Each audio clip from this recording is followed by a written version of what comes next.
Excuse me. Hello everybody, it's Big Pauly back for a little video. Excuse my burping and belching and all that kind of crap. I've just had, no advertising, a sausage roll. Yes, a sausage roll and a cup of coffee from Greg's. And not the vegan, even though the vegan sausage roll is nice, I just had a regular one today. This is just a little, I've got bits stuck all in my teeth. Bits of sausage, bits of pastry. So if I spit all over the camera, you'll have to ignore it. Yes, this is just a little update video on Mama Bowman, who's in hospital, that's been there just over a week now. If you're not familiar with what's going on, Mama Bowman, late at night, well, early in the morning, we had to call the paramedics and get her taken to William Harvey Hospital in Ashford, where she was having breathing difficulties. That's only like a couple of nights after her thing popped. What do you call it? Out of her belly button. Don't ever work for the NHS, Paul. You'll be terrible trying to diagnose people. Hernia, that's it. And she was screaming the place down, poor Mama Bowman. Yes, anyway, we got her put in. We were like 9 hours sitting in a corridor. Well, 7 hours, to be honest. 7 hours sitting in a corridor on a gurney. That's gurneying, isn't it? Waiting for a bed to come up. She finally got into a cubicle. I don't know how many hours after that, because we'd already left there. There's nothing, we could have done. We were just sat around.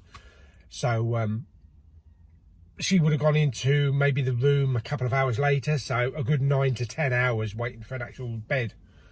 But she's been in the ward now, in the same ward for over a week.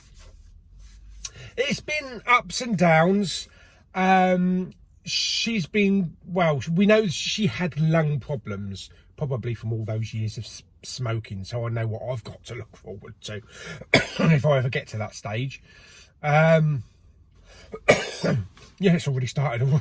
Oh, don't talk to me about coughing. Even my dad's got a cough now. Yes, oh, come on, Paul, where's your train of thought going? You're confusing people now. Yes, so in the hospital, she's been groggy. She's got pulmonary fibrosis of the lungs, which is like scarring and all that kind of stuff. And level 4 COPD, COPD. I can't remember what it actually stands for, but it's kind of like later stage lung deterioration, that kind of thing. The nurse pulled us aside to talk about the care in her final years, because it's not curable. It's incurable, uncurable. Well, yeah, both of those. So it's just, yeah, just seeing how we go. She had a chest infection, which didn't help. So she was coughing all over the place. They've managed to get the chest infection right down now, so it's on its way down. So at the moment, her blood pressure is spot on. Our oxygen levels should be at like 92% or something, and at the moment they're at 96%, so that's good. She does have the plastic tube over there and up the nose, which keeps falling off. It keeps coming out, which is very annoying. And she's also had a nebulizer breathing mask, like alien. Yeah, face hugger one. I think once a day or twice a day. So she's getting the care that she needs in there at the moment. She's getting exams as well. So she's having bed washes and all that kind of stuff. I think she's only been out of the bed once, maybe in a week. They put a Zimmer frame in front of her just to get her to see if she can walk a little bit. I think possibly she's going to probably be in there for maybe about a month. Yesterday she was saying that she wanted to go home. It was so noisy in there yesterday. You got the nurses doing their rounds and doing, the doctors doing their bits and pieces, but you have other patients coming and going. There was one lady patient that came in, she was screaming the place down. They did manage to calm her down, but it's not easy, and probably you don't get that much sleep, you know, and they wake you up at like 6 o'clock in the morning to stick a bloody needle in your arm. But, you know, they've got to keep monitoring and doing that. They don't get paid enough. NHS nurses do not get paid enough for what they actually have to do. Do you hear that, Mr. Johnson? Yeah, so some days she's been quite groggy, you know, very sleepy because of the oxygen and the oxygen levels. And last Saturday she was really on a high alert, you know. She was, blimey, what's the matter with Mama Bowman? There's nothing wrong with her, you know. It's really weird. And Sunday, it's like, what the hell was that? She didn't know where she was. She knew us. She didn't know where she was. She thought she was in Tesco's. She was very confused. She wanted me to go and get some butter out of the fridge. Obviously, she was thinking that she was at home, because we tried to tell her that she was in William Harvey Hospital, and she was like, what are we doing here? So, you know, very confusing. One good thing did come out of it, though. She did tell me brother to go and get himself a decent job. I've been saying that for years. But then again, my brother said she probably thought that he was me. Cheeky bugger.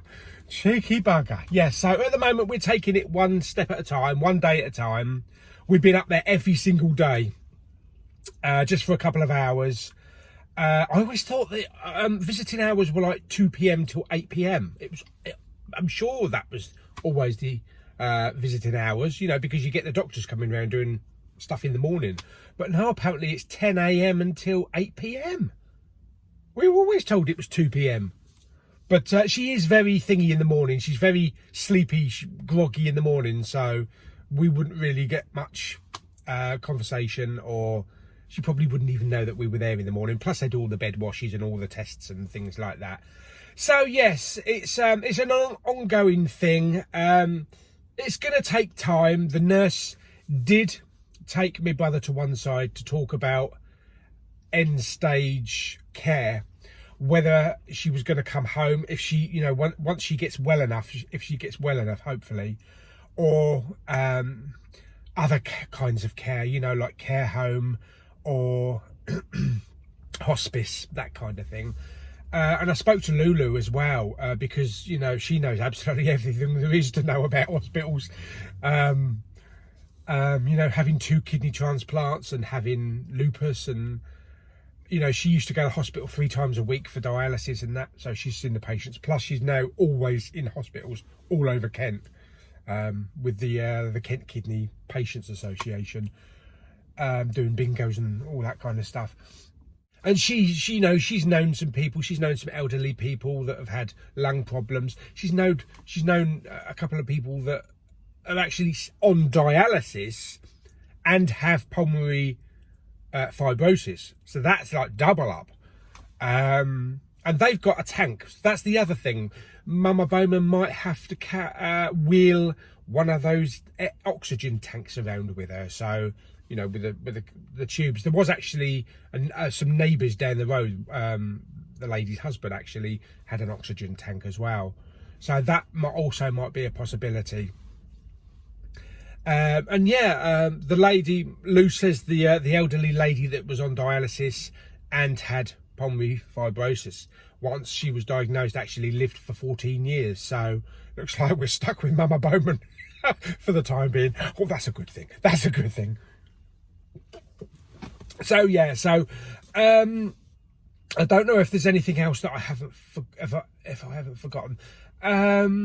Care wise, I don't know, because care homes, I know care homes are good, you know, if you haven't got the means or you haven't got the ability to actually care for someone. I've got a feeling that Mama Bowman would actually like to be at home. It's like yesterday she was saying that she wants to go home. You know, everything's familiar at home.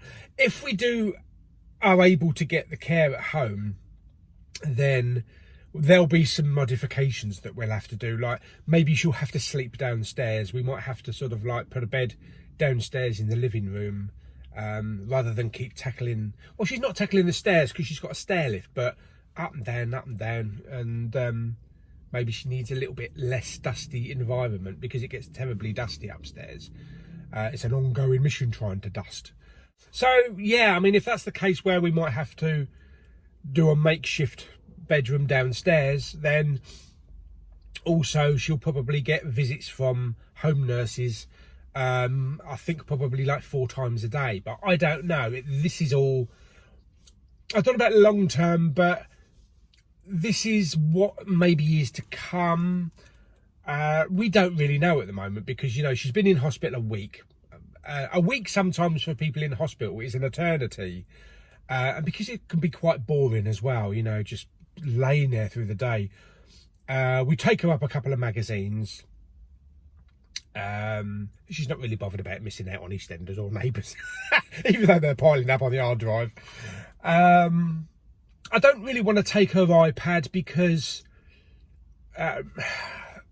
you know, sometimes she's really groggy, and besides, you never know, it might go missing. You know, there might be maybe a wandering patient that says, oh, that's mine, isn't it? You know, whether they're conscious of knowing it's theirs or not, I don't know. But yeah, we're taking one day at a time. Yesterday, we had to leave Mama a little bit early at 6 o'clock because Dad was feeling unwell. God, that's the last thing I need, isn't it? 2 parents down. Yeah, he was shivering in the hospital, cold. We just came home and he went straight to bed at like 7 o'clock in the evening. He has got a cough. He's got a bit of a raspy cough, which he didn't have before going into her hospital. So who knows, he might have picked up something in the hospital, or he might just be feeling down, you know, because we've got this whole new boiler thing that we're supposed to be fitting, and that's going to cost a couple of grand. And he's worrying about that. He's worrying about Mama Bowman. So I just took him to one side and just said, just forget the boiler. We want to get the boiler done. And we've got a special offer on it. So it's going to get done in March, sometime in March. So we just need to concentrate on what's going on with Mama Bowman at the moment. I think it was determined that maybe he was dehydrated. Because, to be perfectly honest, I never saw him drink 1 drop yesterday. Normally he has a couple of cups of tea during the daytime. So he's been drinking water this morning. He says he's feeling fine now, even though he's got the cough. But we're going to take up a couple of bottles of water anyway with us. So, yes. And then my brother will go and see Mama Bowman later on. So I hope you, well, I won't say I hope you enjoyed this video, but I hope I've cleared things up and given everybody an update on Mama Bowman's progress.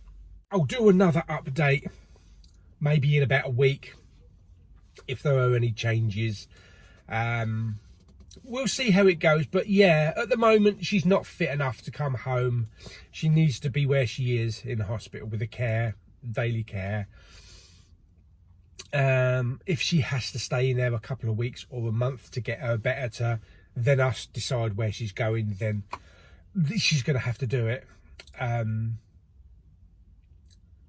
Even though she wants to come home. She misses home comforts. Yes. So, yes. Anyway, so that's the little update on Mama Bowman. If you'd like to leave some comments or some well wishes, I know a lot of you have, and it's been very touching. So if you want to leave some comments down in the description, because I'll show her this video. Well, I'll show her some of the comments in the video, so you know that might pick her up, because Mama Bowman loves the big Pauly YouTube channel. She loves my community and all the feedback. She does read a lot of the comments, so yes, fantastic. Right, okay, so I better get home. Got a couple of bits and pieces to do before we go up around about 2 o'clock this afternoon to see her today. Then I'm working for like Friday, Saturday, Sunday, so 3 days without seeing her. I've seen her every day in the last week. I have actually asked my manager if maybe I can have an extended lunch break either Saturday or Sunday, so I can just pop to the hospital, because it's in the same town. I work in Ashford, it's in the same town, so it's like 15-minute drive, if that. But then we'll probably go and see her properly on Monday and Tuesday. Yeah, there might not be as many videos as well. I mean, I'll be doing the Blu-ray hunt. I don't know if it's going to be Monday or if it's going to be Tuesday, because I've got to move everything from one storeroom to a bigger storeroom, and I'm thinking I'm going to do that on Monday. So the Blu-ray hunt might have to be on Tuesday. But if there isn't any what's in the Poundland bin or what flick will Pauly pick, it's not because I can't be bothered to do them. It's all to do with time and that, because all of the afternoons we've been going to Ashford, and that's usually when I record the videos. So they might be popping up maybe at unusual times over the next week or two, or next couple of weeks. But yeah, if you don't see a particular video on a particular day, then it's not because I can't be asked to get out of bed to video it. It's just because, you know, family and Papa Bowman, Mama Bowman, hospital, and all that comes with it. Yes, brilliant. Okay, so glad you clicked on this video. As I said, I'll give you an update and again in about a week. But until the next video, my friends, cheerio.